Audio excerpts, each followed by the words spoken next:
안녕하세요. 오늘은 건물주보다 월세 많이 받는 연 200% 수익률 임대사업 프로젝트 쉐어하우스에 관해서 리뷰를 해보도록 할게요.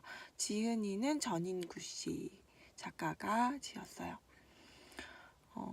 파트 1을 보면 부동산 임대 투자가 답이다 라고 나오는데요.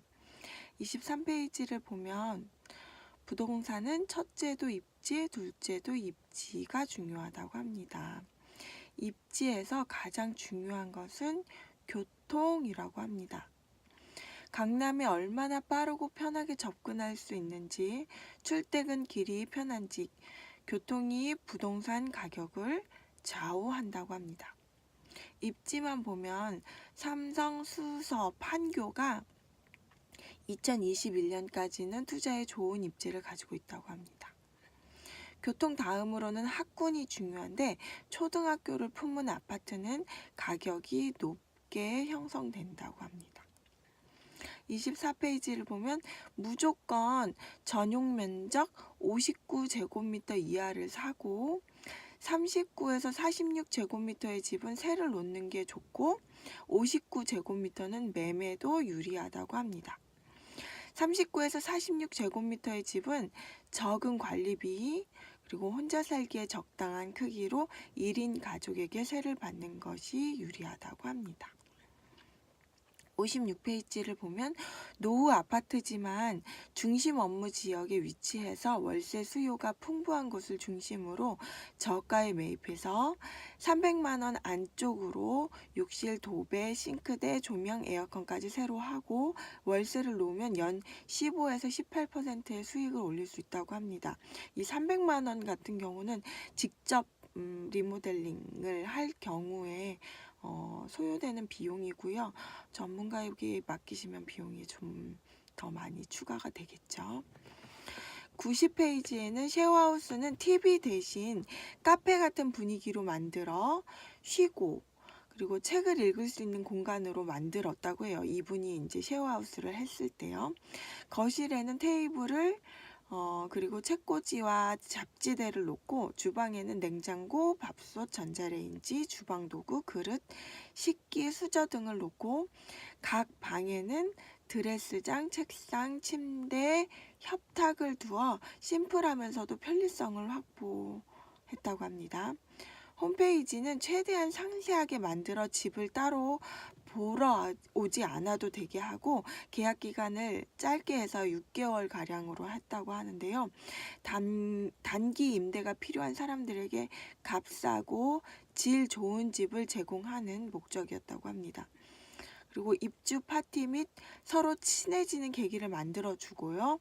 그리고 숙소와 놀이가 섞인 새로운 주거가 되게 하도록 하였다고 합니다. 비용에 대해서는 94페이지가 나오는데요. 싱글 침대 같은 경우는 대략 10만원에 구입을 할 수 있고요. 배송비를 포함해서 13만원 정도가 들었다고 하고요. 책꽂이가 없는 2인실 책상은 2만원에 이제 구입하고 책꽂이가 있는 1인실 H형은 3만원이 들었다고 하고요. 그리고 이거는 이제 조립식 책상이라서 이렇게 저렴하게 구입을 할 수 있었다고 해요.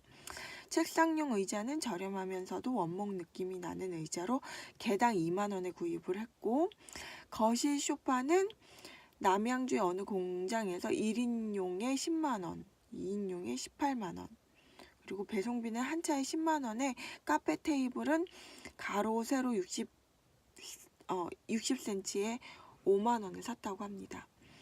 주의할 점은 의자와 테이블의 높이가 테이블과 의자의 높이가 30cm 정도 나야 편안함을 느낀다고 하는데요. 구매를 할 때 이럴 것을 좀 주의해서 구매를 하라고 합니다. 그리고 에어컨, 세탁기, 냉장고는 재고 물량으로 인터넷에서 총 이 세 가지를 100만원에 구입했다고 합니다.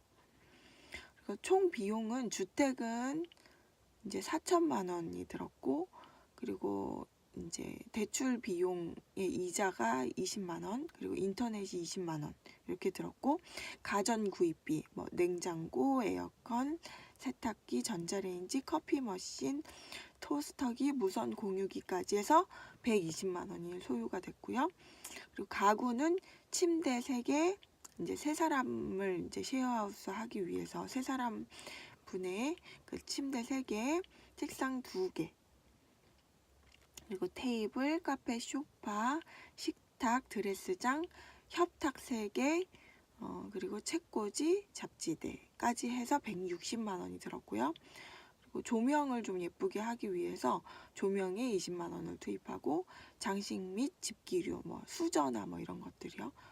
이런 것들에는 블라인드 뭐 이런 것에 20만 원을 소요했다고 합니다. 그래서 총 이제 집과 뭐 가전, 가구, 조명, 뭐 집기류 이런 것에 4,320만 원이 들었고 월 지출액이 22만 원이 든다고 합니다. 그러니까 이자, 은행에서 대출받은 것의 이자와 인터넷 비용까지 해서 22만 원. 그래서 이렇게 총 3명이 살 수 있는 쉐어하우스가 탄생이 되었고요. 이곳을 이제 세종시에다 모집을 했는데요. 세종시에 차렸고 이제 모집을 하고 홍보를 했는데 그 현수막과 전단지는 효과가 하나도 없었다고 해요. 그 대신에 직방과 다방에 사진과 정보를 올리고요. 연락이 오면 쉐어하우스라는 것을 설명을 해주고요. 방을 보여주고 계약을 하면 됐다고 합니다. 네이버 블로그로 사이트를 만들었고요. 네이버 검색 광고에 등록을 했는데요. 그러니까 무슨동 원룸이라고 치면 사이트가 뜨는데 검색 결과 메인에 뜨려면 꽤 높은 입찰 금액을 제시해야 했다고 해요. 그래서 클릭당 70원 꼴에 1등으로 검색 순위로 올릴 수 있었는데 이 방법이 가장 많이 연락이 왔다고 합니다. 102페이지에는요. 주변의 오피스텔 월세가 25만 원 가량이었다고 해요. 그래서 월 41만 원의 비용이 들어갔다고 해요. 그래서 임대 기간을 3개월로 줄이고 1인실을 30만 원, 2인실을 20만 원으로 책정을 하였다고 합니다.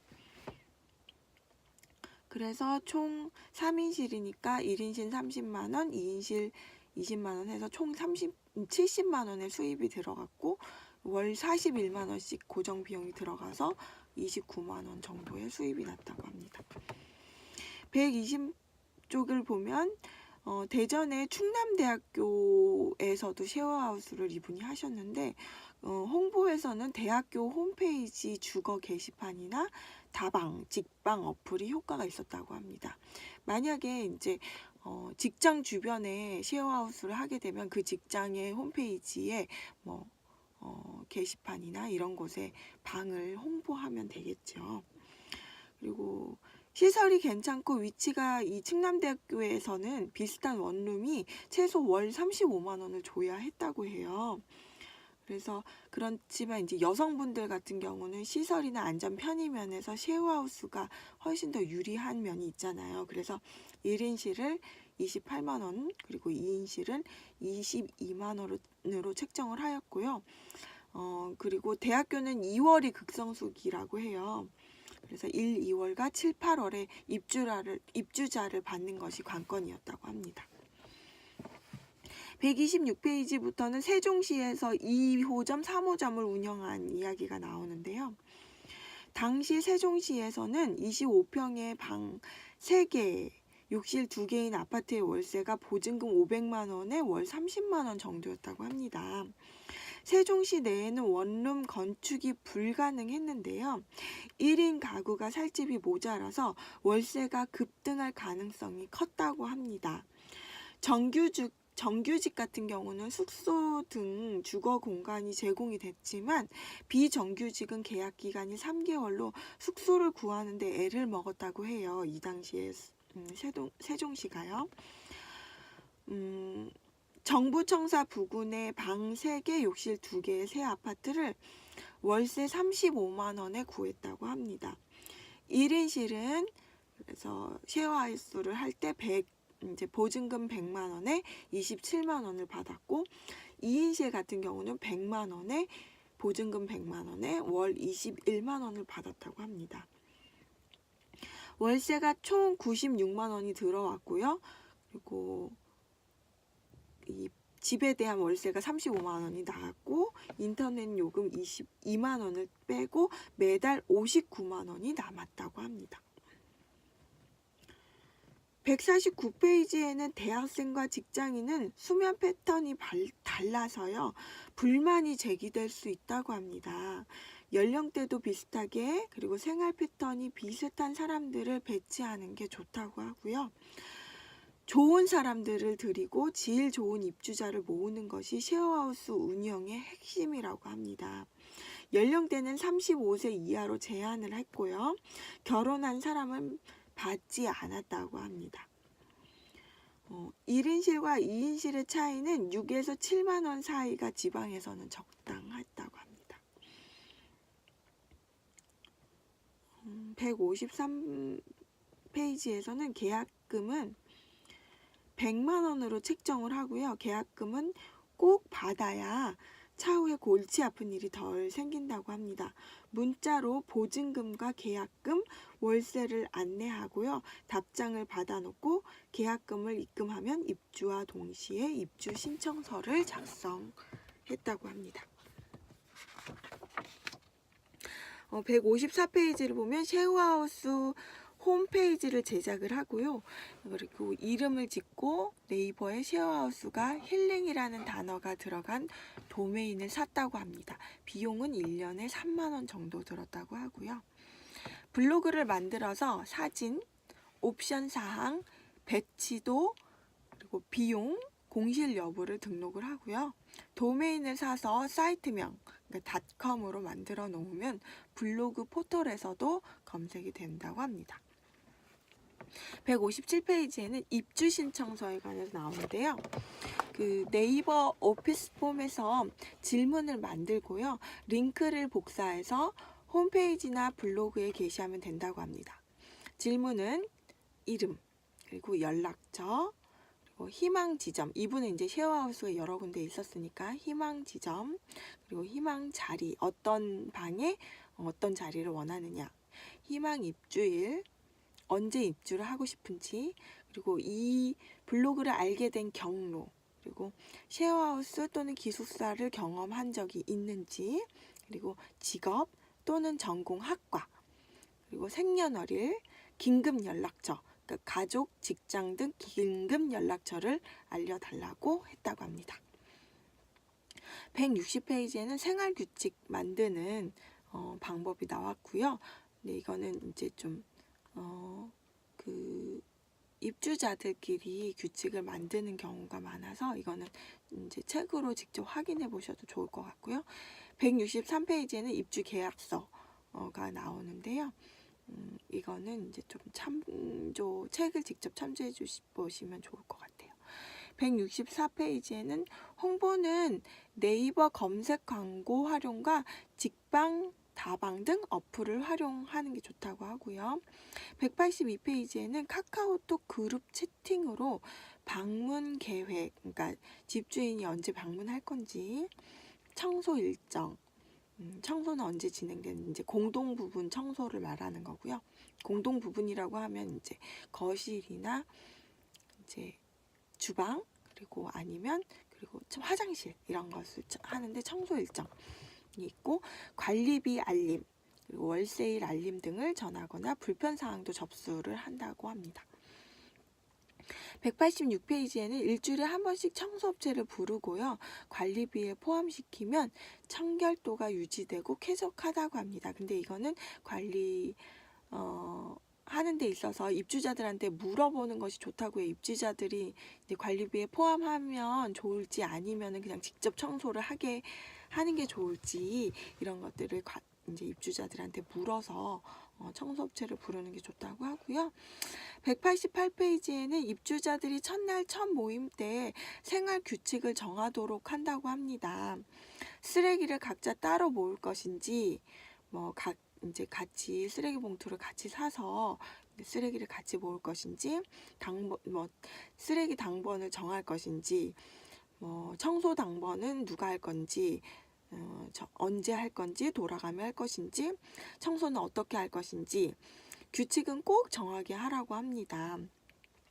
냉장고는 칸칸이 구역을 정하고요. 그러니까 밑에 칸은 뭐 어느 방에 누가 쓰고, 두 번째 칸은 어느 방에 누가 쓰고, 그리고 음료수 꽂는 칸과 냉동실에도 칸막이를 설치하는 게 좋다고 합니다. 그리고 욕실, 수납장, 싱크대 수납장, 신발장 등도 구분을 하면 훨씬 그러니까 싸움이 덜 일어난다고 해요. 입주자들끼리 불편하면 그러니까 다툼이 일어날 수 있으니까요. 207페이지에는 인테리어는 자재를 구입하고 인력시장에서 인부를 사서 맡기면 반 또는 혹은 3분의 1 가격의 인테리어가 가능하다고 합니다. 욕실 인테리어는 업체에 맡기면 200만 원이 들지만 자재 50만 원을 사고요. 안쪽으로 구입하고 설치공 17만 원, 타일공 17만 원을 주고 밥값에 초과 근무비까지 주어도 100만 원 안에 해결할 수 있다고 합니다. 인력시장에 전화할 용기만 있으면 된다고 합니다. 214페이지에는요. 관리비 계산법이 나와요. 관리비는 n분의 1로 나눠서 낸다고 하는데요. 관리비가 이제 12만 원이 나왔고 4명이 살았다면 3만 원씩 내면 돼요. 그리고 이거는 관리비는 계약서에 이렇게 n분의 1로 나눠서 냅니다. 명시하고 미리 알려주라고 합니다. 그런데 이게 계산하는 게 어떤 사람은 A라는 사람은 30일을 살고 B라는 사람은 15일을 살고 C라는 사람은 7일을 살았는데 관리비가 11만 원이 나왔다면 계산법이 약간 복잡해지잖아요.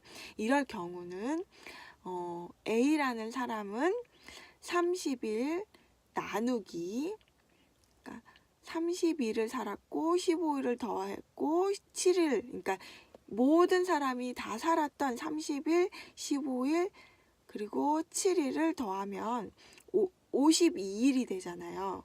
그러니까 30 나누기 52 곱하기 11만 원을 하게 되면 63,461원이 나온다고 해요. 그리고 B라는 사람은 이제 15일을 살았으니까 15 나누기 52 그러니까 30일, 15, 7일 세 사람이 산 날수를 나누고 11만 원을 곱하면 31,730원이 나오고요. C라는 사람은 7일을 살았으니까 7 나누기 30 플러스 15 플러스 7이니까 7 나누기 52 곱하기 11만 원은 14,807원 이렇게 나온다고 합니다. 이것을 이렇게 공지를 계산법을 이렇게 합니다 라고 공지를 하고요. 계산한다고 관리비 계산 방식을 명시하라고 합니다. 이거 말고 다른 계산 방식이 있는데요. 그거는 약간 더 이것보다는 그러니까 불공평하다고 나와요. 왜냐하면 모든 사람이 같이 살게 되면 같이 사는 날에는 훨씬 더 관리비가 더 많이 나오고 혼자 사는 날에는 관리비가 더 적게 청산이 그러니까 계산이 된다고 해요. 그러다 보면 불공평할 수 있어서 이 계산법이 훨씬 더 공정하다고 합니다. 218페이지에는요. 입주자가 도중에 나갈 때 퇴실 처리는 남은 계약 기간 동안 이어받을 사람을 구해오면 보증금 전액을 돌려주고요. 그렇지 못할 시에는요. 보증금에서 한 달치 월세분을 공제하고 돌려준다고 합니다. 그리고 이것은 계약서에 명시해야 반발이 없다고 합니다. 보증금을 돌려줄 때는 관리비도 일수로 계산해서 직전달 관리비를 기준으로 그러니까 지난달 관리비를 기준으로 일수를 적용해서 공제를 하고요. 청소 상태나 버리고 가는 짐이 없는지 사진을 찍어 보내달라고 하고 확인 후에 이상이 없으면 퇴실한 날 안으로 자녀 보증금을 입금해 줬다고 합니다. 제가 봤을 때는 청소 상태나 버리고 가는 게 짐은 없는지 사진을 찍어 달라고 보내달라고 하고 그 주말에 확인을 하시고 그 다음에 그 다음 주 월요일이나 화요일에 입금을 하셔도 괜찮을 것 같아요. 276페이지에는 쉐어하우스 응용 투자 기법이 나오는데요. 그 게스트하우스 또 어떻게 보면 쉐어하우스에 이제 응용한 방법으로 보시면 되는데, 이거를 공항에 세우는 거예요. 공항 근처의 게스트하우스는 공항에서 위치가 가깝고 가격 경쟁력이 있으면 문전 성시를 이룬다고 합니다. 여기에 간단한 조식 서비스, 그러니까 아침 시리얼이나 우유 같은 서비스, 그리고 늦은 밤과 아침 사이에 픽업 서비스를 추가하면 망할 수가 없는 구조라고 합니다. 제가 봤을 때는 이제 차량용 서비스를 추가하면 좋긴 하겠지만, 걸어 다닐 수 있는 위치에 위치해서 픽업 서비스를 추가하지 않게 되면 훨씬 더 편안하게 운영을 할 수 있겠죠. 그리고 외국어 홈페이지와 카카오톡, 라인, 네이버로 예약 서비스까지 제공을 한다면 외국인 수요를 충분히 흡수할 수 있다고 합니다. 제주공항 게스트하우스, 인천공항 게스트하우스가 있겠죠. 우리나라에는. 인천공항 게스트하우스는 국제 업무 단지역 부근에 오피스텔 하나밖에 없다고 합니다. 그래서 그곳에는 쉐어하우스처럼 전대차를 활용을 하는데요. 전대차는 이제 집주인의 허락을 구하고 제3자에게 임대하는 방식을 말하는 거예요. 오피스텔에 간단한 소품과 침대를 2개 놓고요. 하루에 55,000원을 받는다고 합니다. 한 달이면 180만 원 매출이 가능하고요. 월세 같은 경우는 이 오피스텔은 월 1,000에, 그러니까 보증금 1,000에 70만 원 정도를 이제 받는데요. 만약에 쉐어하우스, 이렇게 인천공항 게스트하우스를 이렇게 운영을 하게 되면 10채 정도로 운영을 하면 한 달에 1,000만 원 정도의 수익을 올릴 수 있다고 합니다. 이 정도로 운영하려면 훨씬 더 부지런해야 하겠죠. 그리고 해운대에서는 에어비앤비가 참 좋다고 하는데요. 바다가 보이는 스위트룸보다 더 넓은 주상복합 고층을 에어비앤비로 놓으면 성수기는 호텔 가격의 70%, 비수기는 50% 수준으로 광고하면 한 달 내내 만실일 경우에는 월 3천만 원을 벌 수 있다고 합니다.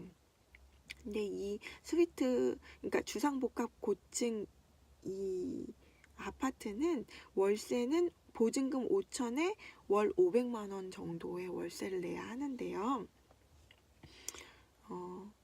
에어비앤비로 이제 내가 이제 운영을 하게 되면 이제 월 3천만 원을 한 달 내내 만실일 경우에 벌 수 있다고 하는 거고요.